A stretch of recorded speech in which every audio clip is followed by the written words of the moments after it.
Alright, hope everybody's having a great Saturday. Yesterday afternoon I decided to go to the bins because I had several things in mind. I wanted to go to the FYE store and get a DVD polished because I bought a DVD a while back ago that had a spindle scratch or whatever, so it came off the little spindle in the middle and scratched in the center of the DVD. It plays for the most part, but unfortunately it skips in a couple places, and that would take care of it. But also unfortunately, as FYE is no more. I used that in a lot of videos for DVDs, CDs, other merchandise that I grabbed. I got some of my cheapest Funko Pops ever there, and it's just a chain store that's slowly dying in a media store with all kinds of other stuff. Then other stores pop up and they become popular for a while and they fizzle. And somebody in the comments said, wow, FYE, they've been around that long. And I wanted to show you if I can get to it here. I got a lot of windows open here, no pun intended. I'll get to it here. Yeah, I found this. FYE is closing on February 25th. Sad face. And unfortunately, that's where I went all the time because it's in between the Goodwill bins and other places that I would go to. And unfortunately, they were like, they would open up at 12 o'clock on the weekends, and I couldn't get, I had to be somewhere else by then. And also they open up at 11, which most stores open at 12, and so that made it hard for me to get there. I had no idea that they even closed, because I was just there like in at the end of January. I missed it. I've just totally missed it. Well, that really stinks because there's very few places, and that's why I go to the Goodwill bins. Everybody else is either super picked over, has absolutely no baseball cards I can even purchase, or they're just boring or not around. I mean, you go to Goodwill and they want $3 or $4 for a DVD. They had tons of movies for less than that, and all kinds of interesting titles there. I mean, I found some of the weirdest titles that you would never even think of looking for, and they were there. Sometimes they wouldn't have, the popular MacGyver or whatever, but they would have enough, and they were on par enough with Amazon. Some people say, geez, FYE, your prices are huge, but, they have to go up to some sort of retail. They can always work themselves down instead of up. You can't, bring the price up. That makes people not very happy. So that is gone now. Among the long list of other things that are gone, supposedly there's going to be a Barnes & Noble showing up in the mall, but probably will not be the same. I don't know. I mean, I guess I could theoretically look for cards at Barnes & Noble. However, people told me to go to Dick's Sporting Goods for trading cards. It's like, oh, just go to your Dick's Sporting Goods and get some trading cards. Mine said, oh, by the way, we don't sell baseball cards. That's not a thing that we do. So it's not like every single chain has all the same cards and things that you do. That's just a side note there. So I still have a scratched DVD. I guess I could go to the internet and pay $10 for it. Not a huge deal there, but I just wanted to look through other bargain movies, and like I said, I missed the entire boat. I usually know when somebody's going out of business. It usually takes them a little bit longer to do so, and I guess it just went poof, gone.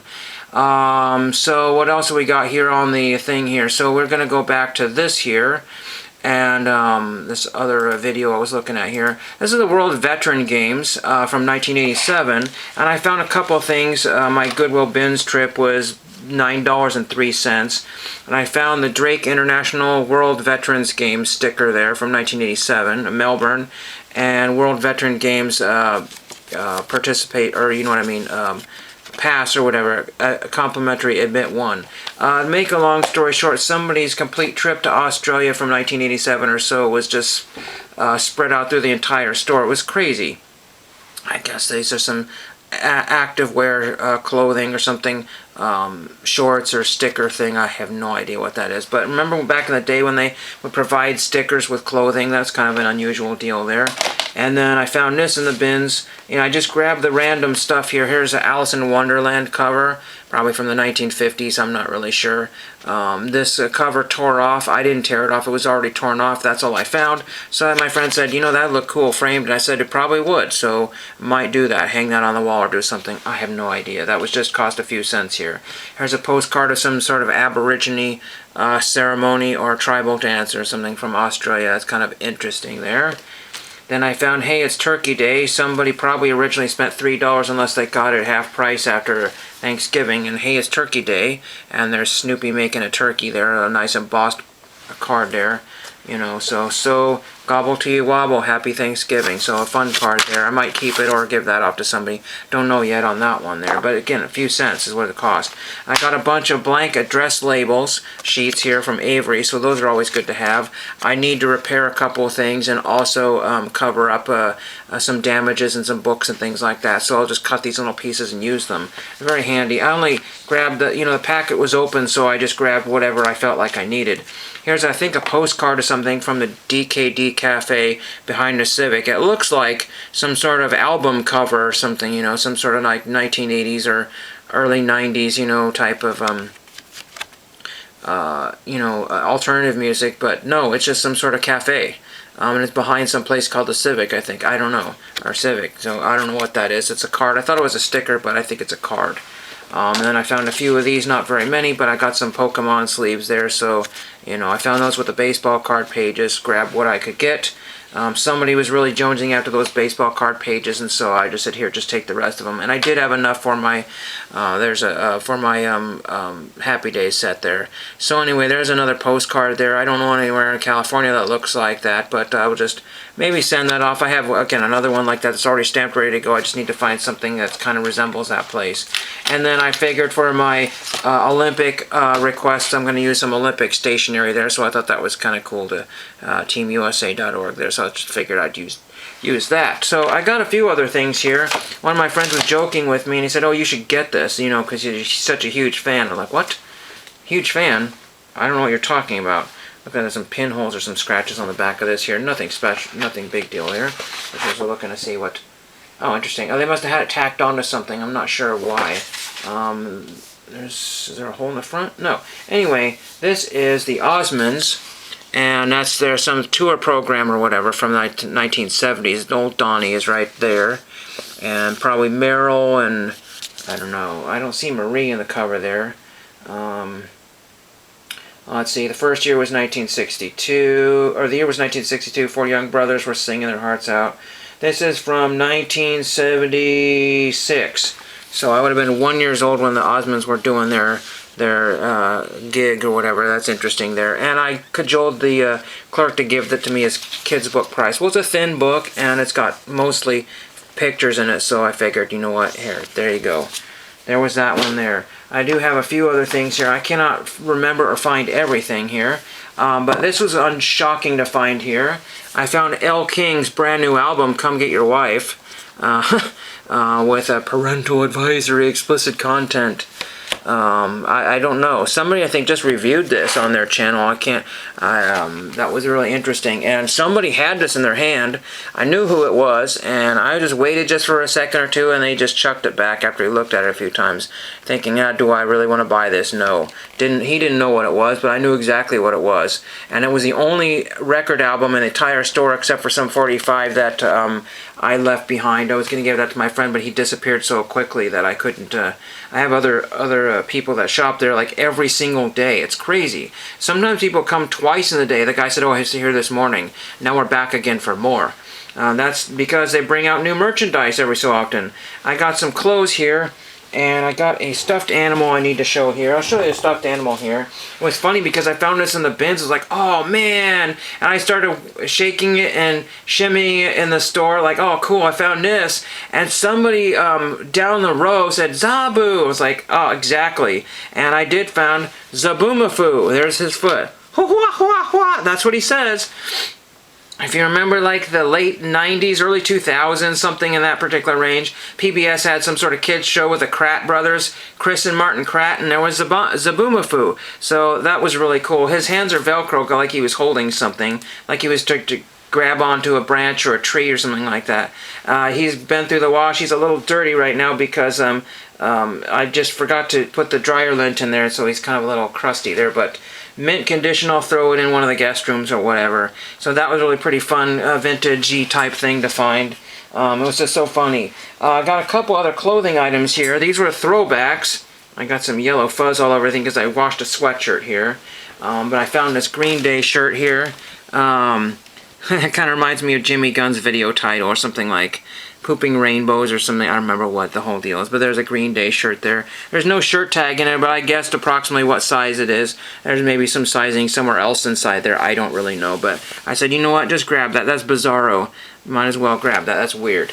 And then this was next to it, and I figured this was weird as well. Looked very comfortable and probably in my size here. And I found this Feeling Extra Cheesy from Cheetos sweatshirt. If it doesn't fit, then I can gift that off to somebody else, but really good condition. A lot of people just grow out of stuff or they just change their mind on things, and these are, like I said, we're in the throwbacks type of stuff.